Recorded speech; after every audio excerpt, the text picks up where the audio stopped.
Yeah. Y'all hear that theme music? Y'all see these beautiful faces? It's the Let's Get Canceled podcast. I'm your boy, Big Tech Dog, your favorite friendly, lovable loudmouth. And I'm Tommy with an H. I'm the voice of the people. I speak for y'all. Hey, yo, cousin. What up, cousin? You ready? Oh, yeah. Yeah, I'm ready. Let's get canceled. Let's get canceled. All right. Hey, listen, man. On tonight's episode, I need y'all. Normally, I would tell y'all this is one of Tommy's terrible ideas, and he just drug me along for the ride. It's reversed this time.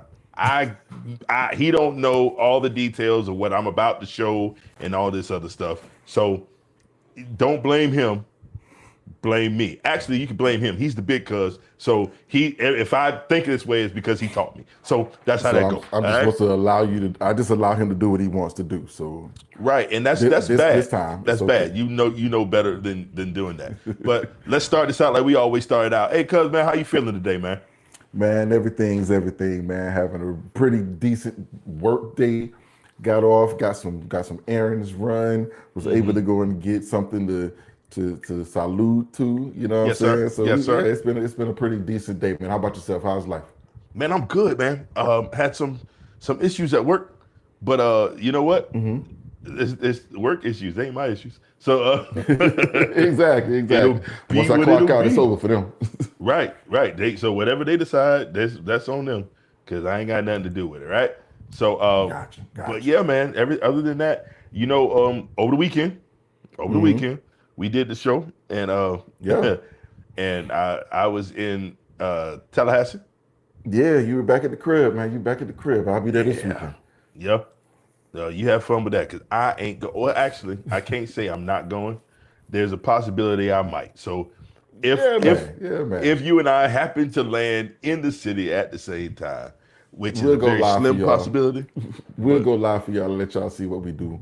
Just to show y'all what we're doing, right? Yeah, but for anyone who did not see the episode, I think Saturday's episode was one of our better episodes. So if you have not caught that episode just yet, make sure you go to wherever you find your podcast. The episode is there, or click on over to the other YouTube link and catch that episode, because again, those things that we learned that's in church that translate to the outside world, definitely a great episode. We had some good feedback on some of the comments. Definitely take a look at that one, because again, for me, it was something personal about that one. And again, we still have to go back and revisit that, because we want to scratch the surface of that one. Most definitely. Well, like always, man, we appreciate everything that y'all are doing with us, man, for rocking with us for this long. All I ask is that wherever you are watching this at, make sure you like, you share, you comment.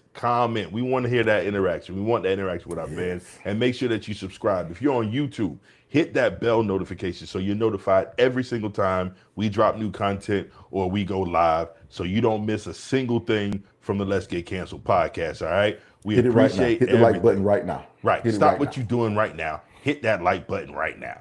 All right. That way we know that you like what we doing. And even if you don't like it, hit it so you can see it again and you can come back on and cuss us out on the next show. And then hit the comments and just tell me where you're from. That's the represent your city, rep your hood, as they say in the club. Right. Also, if you are listening to us right now, watching this right now, and you got to leave or you got to do something like that, or you just missed one of these episodes, you can always find us wherever you listen to podcasts.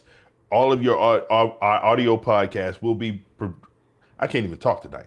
This is crazy. And I do this a million times every time. Because you're excited about what this topic is. I'm very excited. Very excited about this topic tonight. Yeah, you ready to give me that? Let me do it again. Watch this. Go for it. If you are liking what you're seeing right now and you want to listen to it again, every Thursday, right after these live shows, you can find us wherever you get your audio podcast. Whatever platform you use to listen to podcasts, you can find us there. We are everywhere. Again, thank you for supporting. Even where you listen to your audio podcast, you can hit a like, you can leave a comment, you can share that with a friend or an enemy, whatever one you feel like doing, all right? So we appreciate it, all right? Real talk. So now that's out of the way. So Tommy, now we Now, promised the people. hold on. Yes, sir. Before you Yeah, start, now you did tell me that we were going to be revisiting something. yeah, I did. I did. I told you that, and we got into it talking about Brian Carn and his financial woes, right? Whoa, And whoa is that, right. yeah, whoa, that conversation tends to lend itself to getting into the deeper topic of church finances and specifically preacher pastor finances, right? Well, I did some research over this week Oh boy, since our last show, and I oh boy. found out some interesting things, and I think that you would find them interesting as well. Okay, Okay. I want to ask you a general question.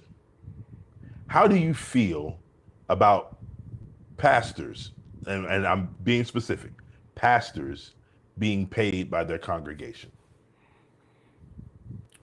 Paid a salary or Yeah, a salary, like on payroll, like a salary for the congregation. Now, I want to keep in mind, I want you to keep in mind, your boy Gino said if a pastor wants to be paid, tell him to go get a job and work.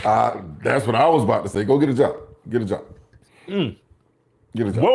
Whoa, I Yeah. was not expecting that one. So you think Yeah. that a pastor shouldn't be paid by the church, shouldn't be Get a given a job. salary at A the church? salary, not a salary. Yeah, you No, can you get think he should get you paid get something certain things. sometimes?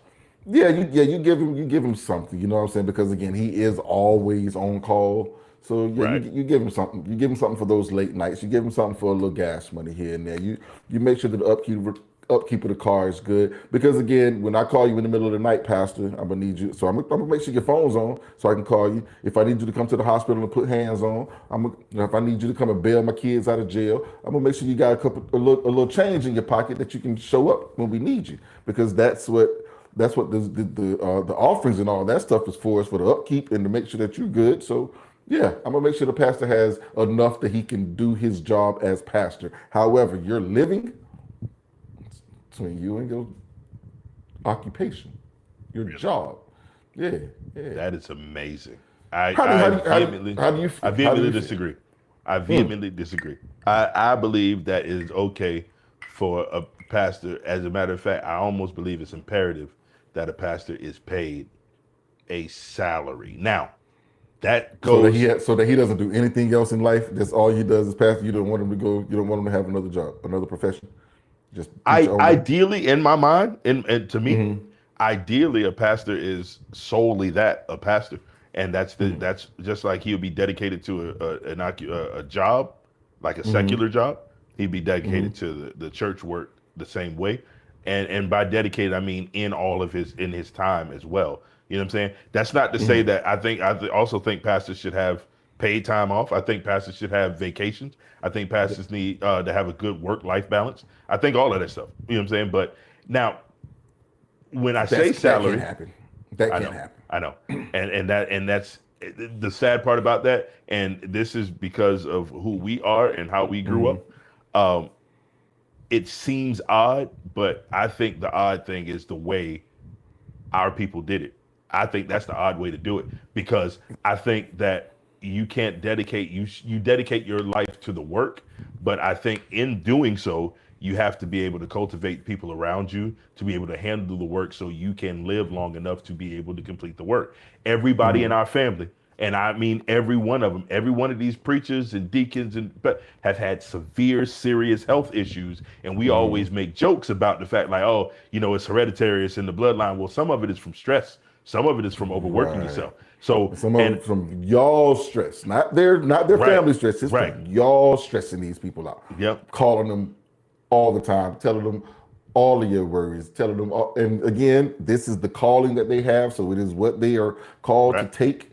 However, from the inside looking out, we see like, good grief, buddy. We see Like, the toll that it takes on that person individually and on that person's family, immediate family and extended family. So, but indeed, that's neither here nor there. So, that's another show.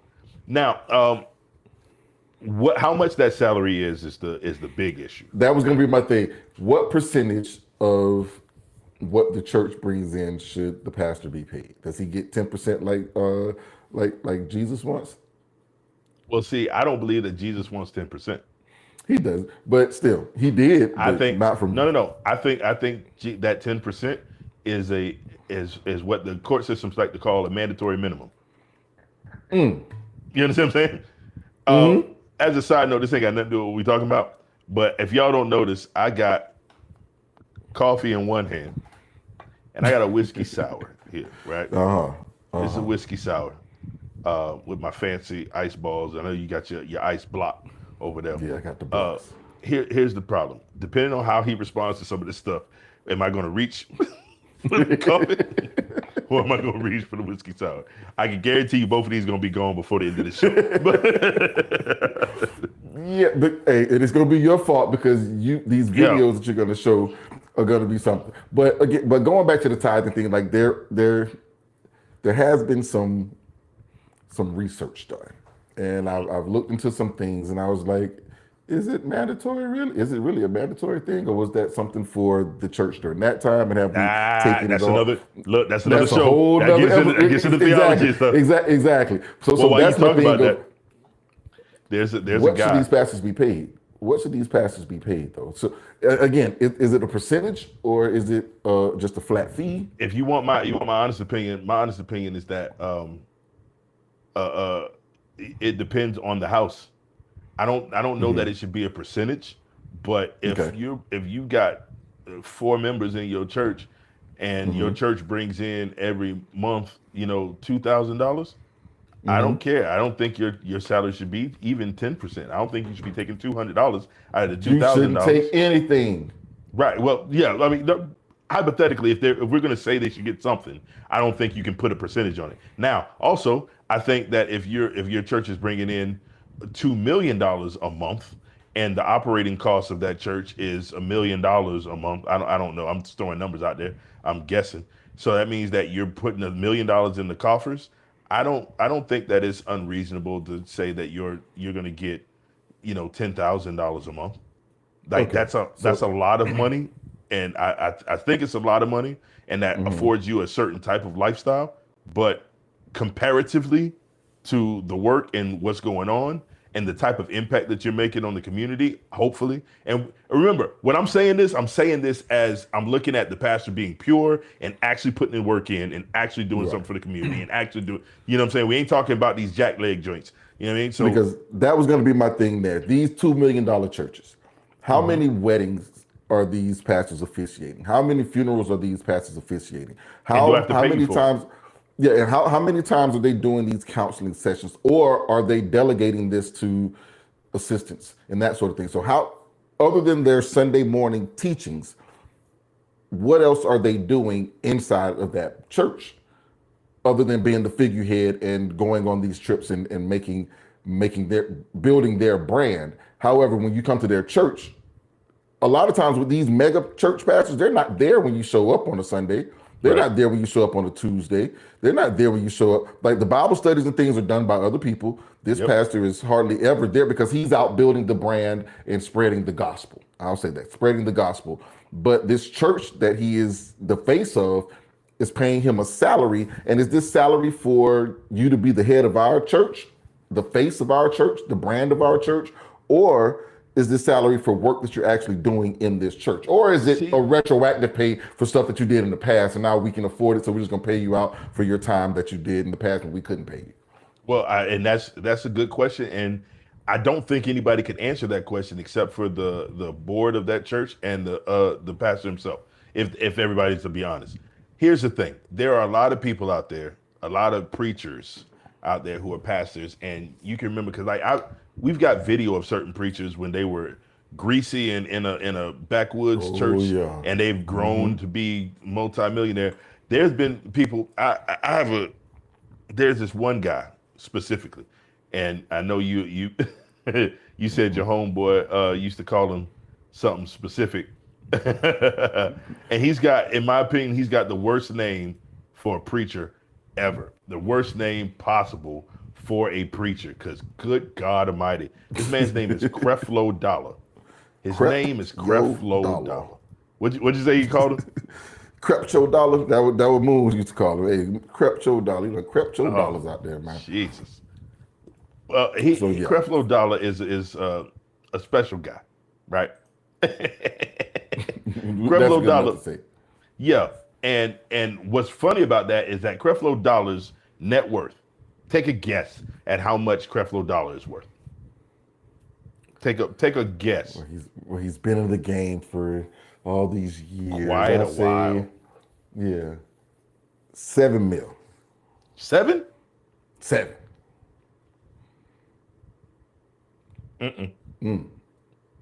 Lower? Taking on up. Yep. Oh, buddy, you're gonna take it higher. 9. Oh man, you're close. You're about halfway there. Not even halfway there. Not even halfway there. Creflo Dollar is net worth is approximately $30 million. Don't he look like he worth $30 million? That's a $30 million smile, boy. That's a $30 million smile. You right look like there. that too if you was worth $30 million. I'll tell you that. What? Now, here's the thing. Creflo Dollar is worth $30 million. And what do you know him from other than preaching? Right, exactly. Nothing. You don't know him from nothing else but trying preaching. to think, like, hold on. Did he write a book? He wrote some books? I'm sure he wrote books. And then he just recently, because he's considered a prosperity preacher, right? Mm-hmm. He's considered a prosperity preacher. He's worth $30 million. And it seems like he's prospering like a mug, bro. So it's working for him. I must be doing something wrong. But also, the very things that he taught and those books that he wrote on tithing and giving and how giving. And now recently, after he came under some scrutiny, he came out and said, the things that I've been teaching about tithing were wrong and in error. And he said, and I quote, no, I don't quote. Let me rephrase that. I'm paraphrasing. Paraphrase that. Paraphrasing. If you've bought any of the books that I wrote on tithing or on this subject before, you can get rid of that and throw it away. Can I have my money back, sir? Nigga. Can I have a refund? But see, here's the thing. You taught it. You got rich from teaching it. And now you're telling me don't listen to what you taught me. But you still got the money. You still got the money. Nigga. But I shouldn't use the book anymore. But I don't need the book anymore. Nigga. Okay. Nigga. That's brilliant. That It is. Because now he can write another book about how wrong I was. And now he gets double the money. He gets double the money. Now there was another dude that was white guy. I'm so glad when it's white people, right? It's another dude. I'm sorry. Because when it comes to preaching, bro, we get made fun of so much. All black the folks. time. All the and time. So, yeah. So it's ridiculous when I'm so happy when it's somebody else other than us. You know who that guy is? The white guy, not the nigga on the side of him. I was about to say, who's that little African? Staying right here. That sir is Mr. Rick Warren. Rick Warren, I don't know if you remember, like back, I don't know, it had to be about 20 years now, something like that. Mm-hmm. Every church was everybody had the books, the purpose-driven ... So it's the purpose-driven life, the purpose-driven church, the purpose-driven preacher, the purpose-driven wife, the purpose-driven husband, all this stuff, the purpose-driven series, right? Right. Now, Pretty Ricky, what they call him, huh? Right, Pretty Ricky, what they call him. Listen, I'm just going to tell you flat out because you ain't going to guess. Rick Warren is worth $70 million. 70 million. That's right. Lean in. Read my lips. 70 million. That nigga is rich for real. You understand what I'm saying? Now, here's the difference between him and Creflo Dollar, in my opinion. I can't tell you a single sermon Rick Warren ever preached. I only know him from the books. So, and I'm just going down. These are just some people. And after I give you some of these names, we'll get to it. Like, and we'll get to the meat and potatoes of this whole thing. All right. So there's another dude. He's the young cat. I guess he's not that young, but he's younger than everybody else. And so I'm going to tell you about him. Have you ever heard of a guy named Stephen Furtick? Yes, I have heard of Stephen Furtick. You've heard of Stephen? Good. I've heard of Stephen. I have no idea why I've heard of Stephen Furtick. He's a preacher, and I kind of like Stephen Furtick a little bit. Yes, I've seen him. He's got a popping IG page. Like his IG page is going ham. Yeah. So Stephen Furtick, is a preacher and author, right? Like, so he does. I got introduced to him watching an interview he did with another preacher on our list coming up, and it was a really good. It was a good interview that he did at his church, and he's some of his theology is questionable. You know what I'm saying? Some of it is like, I don't know, bro, if you quite right on that. But he ain't said nothing in my opinion that was like heretical. He ain't said nothing like Jesus ain't Jesus and all that stuff.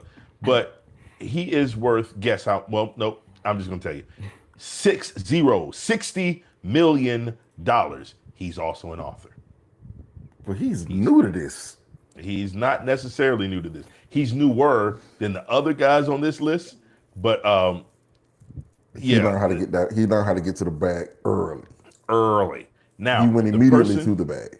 Okay. Right. Okay. The person that he was interviewing that kind of introduced me to who he was, or at least watching any of his videos and stuff like that, was our next person on the list. Mr. Swallowed Up himself. Where did you find the skinny jean? Where did you find the skinny jean pic? I don't know. I don't even know where I got the picture from. Hey, I'm gonna tell you the truth. Where I got all these pictures from, I literally went searching and I searched Prosperity Preachers Net Worth, and it gave me like a top 10 list. And I went through, and some of them that, like some of them were like African preachers. And I'm like, if that nigga sent you an email, I'm sorry. He got, whatever. You know what I'm saying? That's your fault. That's your fault. It's on you. But everything else was like, okay, and I know this one, I know this one, I know this one. And I did that on purpose. You know how much Thomas Dexter is worth? I'm going to say he's worth more than Furtick. So Furtick was at six. Oh, okay, so that makes me. Yeah. I'm gonna go down to 50. I'm gonna go down to 50 mil. Bing, ding, ding, ding, ding, ding, ding, ding. $50 million. Which is Thomas Dexter Jakes is worth approximately $50 million. Now, here's the thing. He's also an author, movie producer. Right. You know what I'm saying? I can see the work that he put in to get that. Yeah, I can see the work he put into that, and he was hanging out with Diddy, so Diddy probably showed him how to move some money. Right, and and the things that you do for Diddy are, you don't get rewarded paid for swallowing up, do you? You get paid to get swallowed up. Jesus, I can't believe you said that. I to can't get believe swallowed you said up. That. Right. I'm just asking. So I'm gonna go down. I'm gonna go down a little bit faster on these next ones. Right. So we got Benny Hinn, which everybody knows Benny Hinn. Everybody knows. You remember Benny Hinn. He's also another one who has recently denounced the prosperity gospel. Quick story. I stay in Central Florida. Benny Hinn's church, when he was doing when he was at the height of his joint, was here in Orlando, right over off of Forest City Road. And I used to live on an adjacent road to Forest City. So when we come out going to church on Sunday, we get to that stoplight, and if you go straight across, you go right into his parking lot, and you turn right or left on Forest City Road. Y'all know what I'm talking about, right by the Citgo. So there would be people out there protesting like every morning, like protesting him being like this or that, a false prophet and all this other stuff. It was very, very entertaining. Did he ever go outside and just do like this and all of them fall over? And everybody fall out? No. And I was hoping he would. And all the protesters just... Never happened? No, never happened. And it's hilarious that it didn't. Now that you say that, because it should have happened. And if I was him, I would have done it. Listen, man. I had to. If I had the power to do it, hey, you know what? Just grab people by the throat and be like, that's how I used to do. Used to get touched right here. And like, oh man. Melt, and they melt. Be done. Now, these last two. Another white man. You know what that is? Oh man, yeah. That, sir, is Kenneth Copeland. Kenneth Copeland is worth, guess how much? No. 80. Okay. Huh? 80. Ooh, you said 80? I'm gonna say 8. He an old school. What? That's a no, because the shouldn't. Oh, good Lord. 100 mil. 100 mil. Approximately. Now, he is old school. Like, he been doing this for a minute. But he's up there. $100 million. Now, this is just people in America. And you know who's tied with him? Just Who's that? take a wild guess at who you think is tied with the man Kenneth Copeland. Not my buddy. Joe. Hey, listen, Hey. I just want everybody to be happy. I just want you to understand and be free. Now, Joel Osteen is worth $100 million and says that he does not take a salary from his church at all. He doesn't get money from his church. He does this off the back of his publishing and his touring and his speaking engagements he's outside of preaching. everything. He's selling a buttload of books. Yeah. So my question for you today, sir, and the reason I went through all that, and I know we took some time to do it, here's my question. There's a difference, in my opinion, between some of these preachers. For instance, we got two preachers on here who are at the $100 million mark, Joel Osteen and Kenneth Copeland. Kenneth Copeland is only known for being on TV and talking about, or quote unquote, preaching the gospel, right? Joel Osteen is known for being the happy preacher and books and speaking engagements and TV and stuff like that. So along with T.D. Jakes. I think there's a difference between the Joel Osteen and Kenneth Copeland.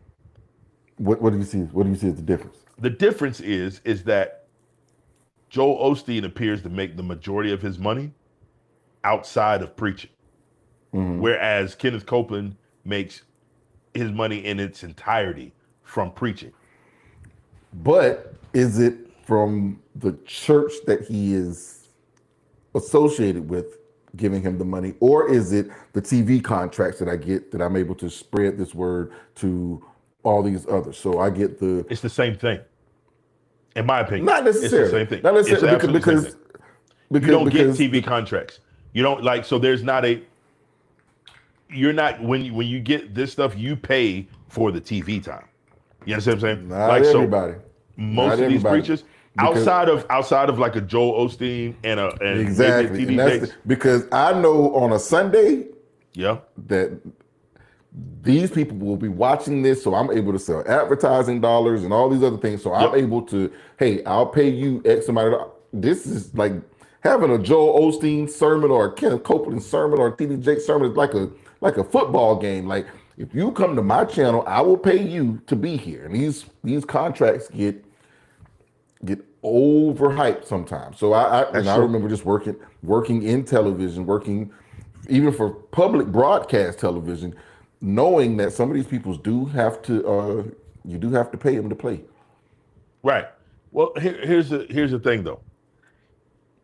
If you get paid by standing up with a microphone and saying, God said this, God said that, give me money, and then you make it to the multi-million-dollar status, I think that rubs me the wrong way more than God said this, God said that. And then I go over here and I say, if you want to have a better life, I'm not telling you God told you to give me money to do it, but here are some key tenets to living a good life. Have faith, save your money, invest, stuff like that. Oh, well then, I'm okay with that.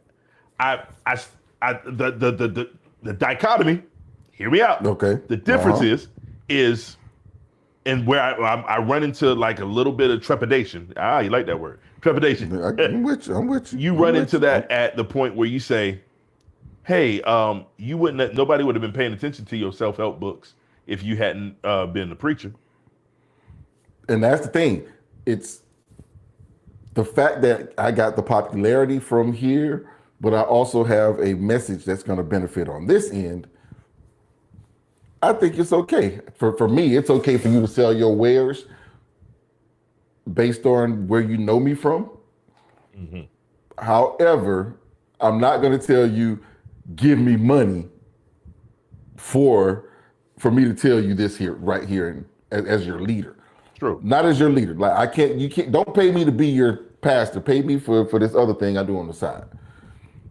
Understood. That's just how I see things. And I'm working through something right now. I'm trying to send you something right now. What if you're wrong? Post up. Like, what if you're bad and you're wrong? I'm wrong. And then what I'm going to do is just like these other prosperity preachers told you. Hey, I was wrong about the tithing thing. Okay. And throw that book away. I got another one for you. I got another one for you on the back end. This is what I want to show you. I'm gonna see if this will play. Watch this false teacher say some of the most shocking things, and then watch his wife accidentally expose him. I heard you was a millionaire. I said, that's not right. Multi. Now add that to it, you'll be all right. You know, I've owned 3 different jets in my life, just burning them up for the Lord Jesus Christ. I'm going to say it again. I'm going to ask you to help me. So Jesus won't have to cry. I've asked the Lord for every dollar given to my ministry. Give me a soul into the kingdom. Now, look at me. Look at me. I've had more people criticize me over that jet. That's water on a duck's back. And I'm going to give you a scripture. It's Psalms 49. Be not thou afraid when one is made rich. Pull that up in the Amplified. Let me read it while she's getting it. Be not thou afraid when one is made rich, when the glory of his house is increased. Well, it's Amplified says it, be not afraid when an ungodly one is made rich. That's true. When the wealth and glory of his house are increased. See, God don't care if someone's ungodly to be rich. You see what Jesse. Hey, the thing was, as soon as I heard him say it, I was like, ooh, that's not going to end well. She had to go to it. She went to it. It was like, as soon as she saw it, ooh.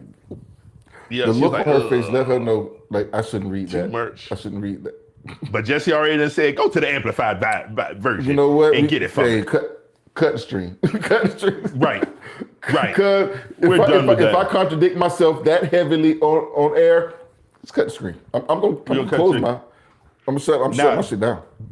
You sent me something earlier too, and like let's go ahead and look at this. Let's see if I can get this one to come up and work right. But bruh, this is your girl, Miss Juanita Bynum. Y'all, let's listen to this. Let's see if this works. People to pay some bills for him. He said, everywhere you go. He said, I will, yeah. Yes, Lord. He just said 5 more people are sitting here deciding, but you're not deciding about money, you're deciding about your future. You're not deciding about money, you're deciding about your future. He said, come now. This isn't about money, this is about your future. Bro, Juanita, Mama Nita, man. It's not about money? It's not? Then what is it about? This lady, now, this is the same lady who had the blicky filled with anointing oil, the water gun filled with the oil. So we giving out blessings like, yeah. So this is that same woman. But I said this because this thing was, I think it was $1,066 that God said he needs y'all to help pay some bills. As far as I remember it, and I mean, correct me if I'm wrong. We used to sing a song called "Jesus Paid It All." Jesus paid it all. All to him I owe.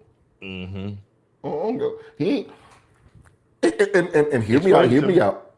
I understand that God does speak to and through people. Okay. But wouldn't he tell me sometime that, hey, I'm going to send somebody over here hey, make sure you have $1,066 in your pocket. Because I'm not going to tell you why, but make sure you have that in your pocket. Because somebody is going to ask you for it. And why the 1066? That's a weird number. And you know what I think? What I think it is that that's a trend now, where people just say they get an obscure number and be very specific. Because if I say, hey, I need you to give me a band. God is specific. Right. If I say give me a band, it sounds like me. But if I say God said, yes, Lord. And you notice how yes, Lord. Okay. Like he's talking to her right there. Yes, $1,066. I done heard people say I need $8.43. I need $800, $815.77 exactly. $838 because in Romans 8:38 God said, and you're gonna attach it to a scripture and it's gonna sound real good, but now you sent me a picture. Discernment is one of them things, though. It's one of them things that, I just don't understand it all the time.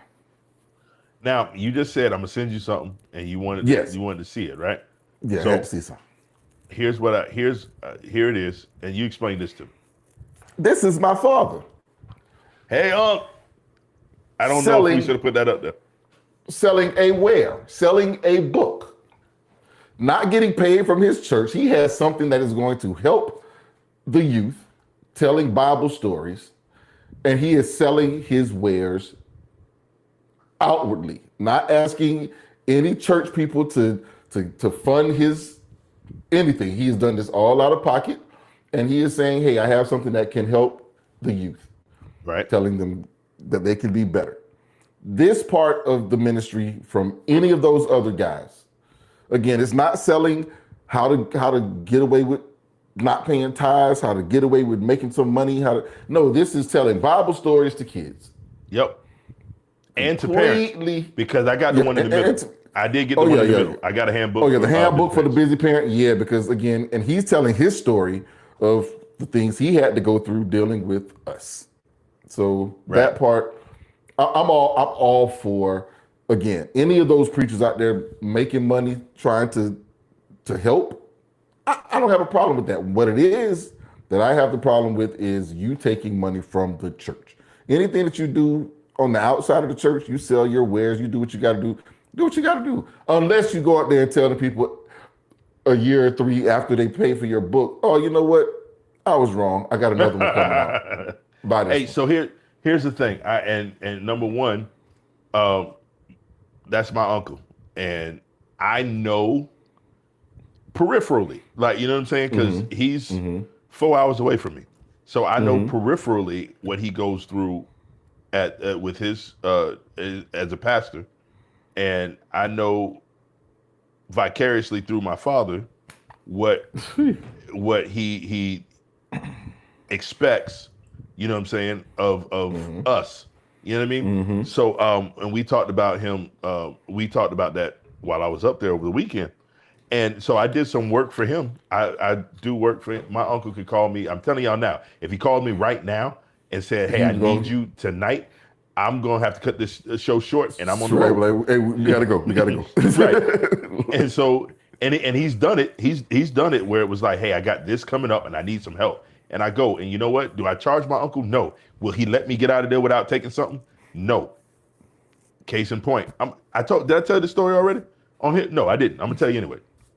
I took my daughter with me to Tallahassee to do work at his church. I know that the members of his church are faithful, and they take care of things. But he ain't got 5,000 members. You know what I mean? And so I went there and I snuck into town. I knew he had another service at another church he had to be at. I came into town to do work at his church. I called him up from the parking lot of where he was at and said, hey, where you at? He's like, oh, I'm over here at such and such church. I said, all right, well, I'm outside. I need the keys to the church. I'm going to go do that thing I was telling you about at the church. Oh, man, well, I can't get over. I said, I don't need you to come over there. I don't need nothing from you. I'm going over there to do it. My wife and my daughter was with me. I went over there, got it done, finished up. He opened it, like turned the alarm off for me. I leave. I left the key with somebody. Somebody came over there. Anyway, and by the time I got done, he was getting out of church. Him and my auntie met me at the gas station. I hurried up and had already paid for the gas. I don't want nothing. Nope, I ain't got no receipts. I pumped the gas. And he was trying, here, let me give you that. I'm like, nope, you ain't giving me nothing. Nope, I got it. I did this for you. It is what it is. He's like, man, I appreciate it. No problem, Unc. I got on the road. I'm driving back home. We got about 2.5 hours down the road. My daughter said from the back seat, said, Dad, are we close to home yet? And I said, we're probably about 1.5 hours away. She said, okay, good. Here. And handed me $200. And I said, where'd you get? And she said, Auntie told me not to give this to you until we got almost home.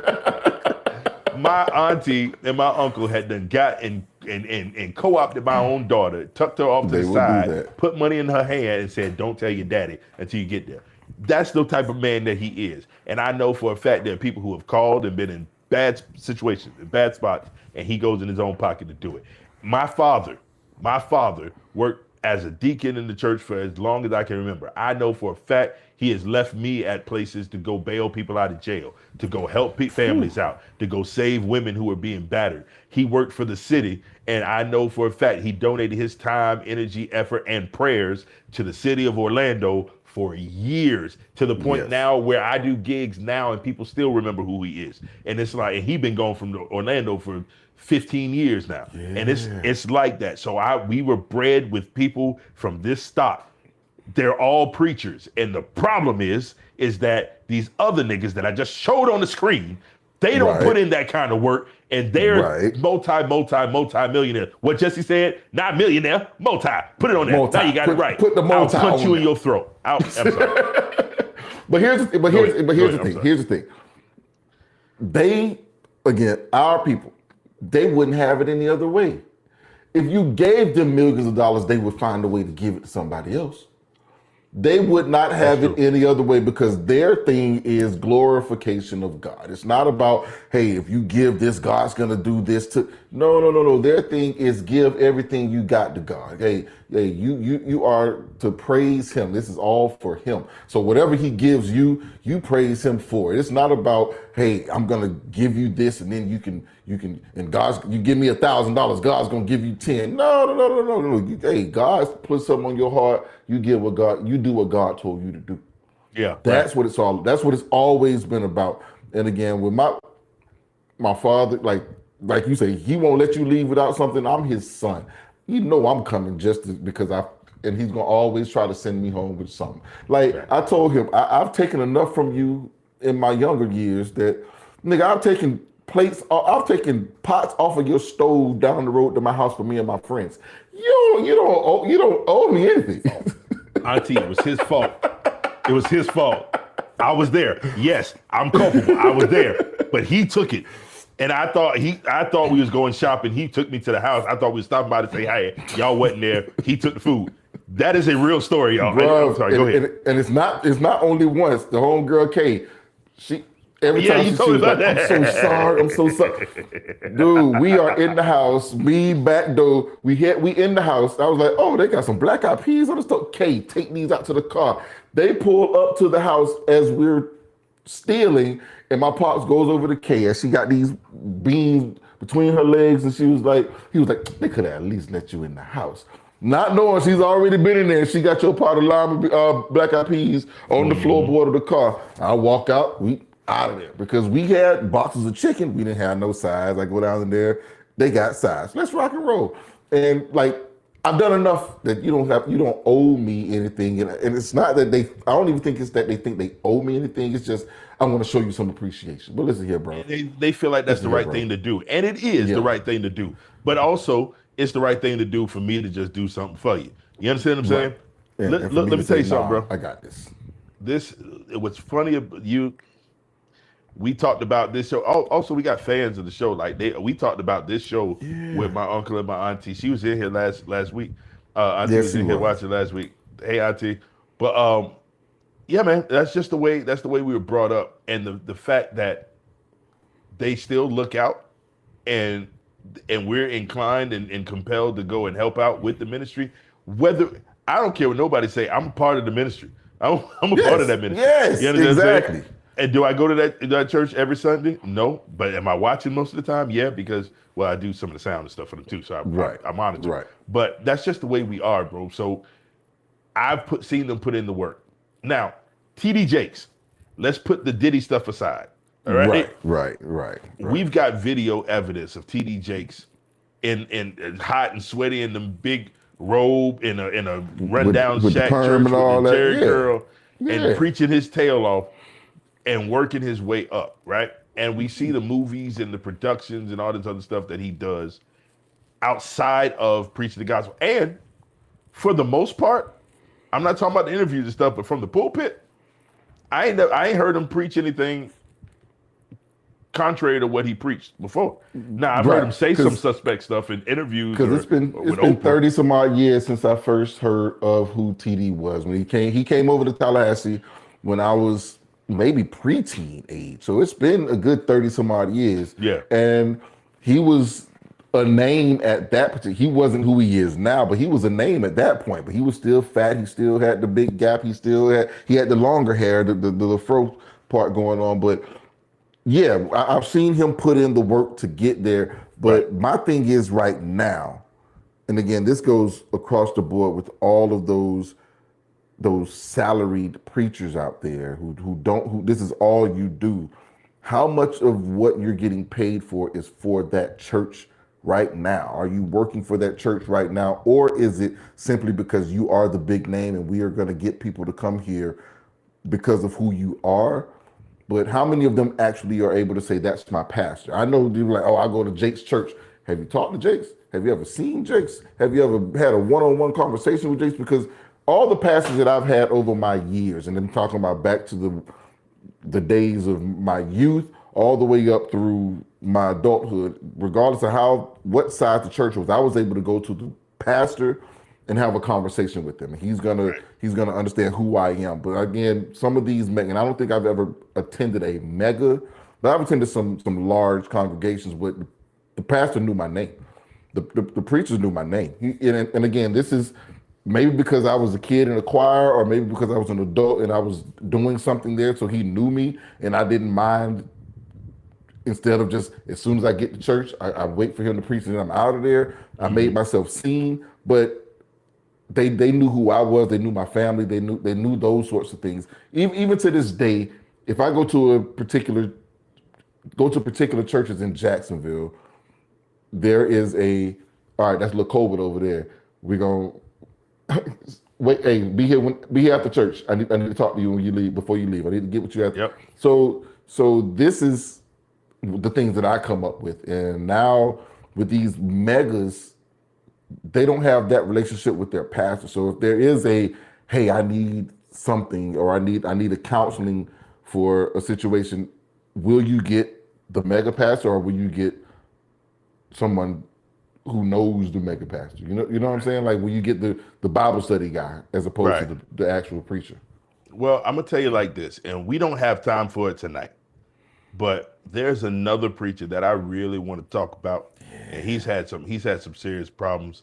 I don't know. Just show him a little bit. You want to see a little bit? Yeah, I don't know if y'all know. Because I don't know if y'all know who this dude is. This dude is. Because I didn't know. His name and is this was David supposed to be Taylor. our. Just let them know. This was supposed to be our show. Yeah. This was supposed to be what the show was about tonight. Yeah. This is David E. Taylor. David E. Taylor is right now sitting in jail. However, he was the pastor of this ministry, and if you do me a favor, if you're watching this right now, if you're watching this later on, I want you to go to YouTube, and I want you to look up David E. Taylor. All right. Clean ass. And I want you to look up David E. Taylor deposition. Right. So David E. Taylor is he's an idiot, for lack of a better phrase. Right. And so they've got a deposition of him on YouTube with him talking about his finances from the church and the things that he does at church. So I'm gonna try and play just a little bit of this David E. Taylor talking, and because we're gonna break down the deposition next week. I don't care. Next week we're gonna break down the deposition. Yeah, we're gonna talk about that. We're gonna go. This is the only thing we're gonna do for the show. The deposition is like 3 hours long. We're gonna talk about this video in particular, talking about the deposition. All right. So here, let me just do this for you. Let me just play a little bit and see if we can make this play for y'all at home so you get to see it. But and if there we go. Come on, watch this. It is a sin beyond other sins. There are multiple things in this country that must be set free. That spirit of booty banditness, that homosexual agenda in this country that's trying to take our kids and make them homosexuals. He admitted to paying off judges. He paid off police. Paid off many people. He put these depositions out there, made me look bad. People, even to this very day, who see those depositions are still speaking evil, thinking that I lied or whatever. You can say whatever. Yeah. Lying that the document you provided. Well, your opinion is about it, you know? So you probably need to go ask Michelle about what that purchase was instead of having another opinion that breeds lies. All right, so look, yeah. That dude said you need to talk to Michelle about that. I don't know who Michelle is, but good God, he threw her but quick. Hold on. Michelle that Shannon Sharp was talking about. Right. Hey, check this out. I'm gonna play a little bit more. I'm gonna try. I'm gonna do a little because just a little bit. When he talked about this part, it was hilarious. And now I just want y'all to understand. We're not going in depth into this today. No, what? Play that on the way out. Hey, y'all, we ain't been canceled yet. So we're going to do this again next week. Cuz. Yes, sir. Yo. I love you, boy. Hey, I love you, man. Hey, y'all, like right now. Hit the like button. Like, share, subscribe, all that good stuff. But we going to get up out of here. Just give them a little snippet of what they're going to deal with next week because we breaking this whole video down next week. But it sparked an investigation because it went so widespread. So they had to come and investigate what was going on. They came and investigated my books. There's no lying in my books. I never lied on my taxes like they try to make me seem. I never spent all that money on my clothes like they're trying to make it seem. Do you spend any of your salary on clothing? Some. JMMI paid over $6,000 to Louis Vuitton. Yeah, I'm always buying suits. Well, not always, but whenever we need them. So you spent $3,500 by JMMI to Versace in the Bahamas. You went to the Gucci store in Troy and purchased something. I'm a very frugal person when it comes to this. I don't see Macy's. No, you don't see that. Yeah, because Macy's don't have the kind of suits that I wear.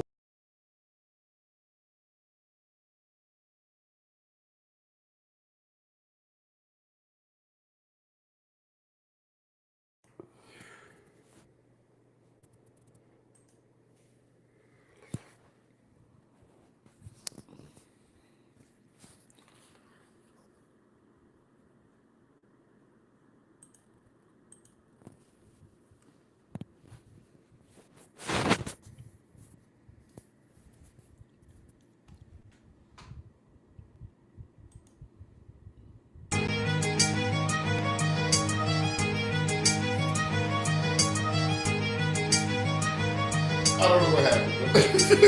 Y'all be good, man. Next week.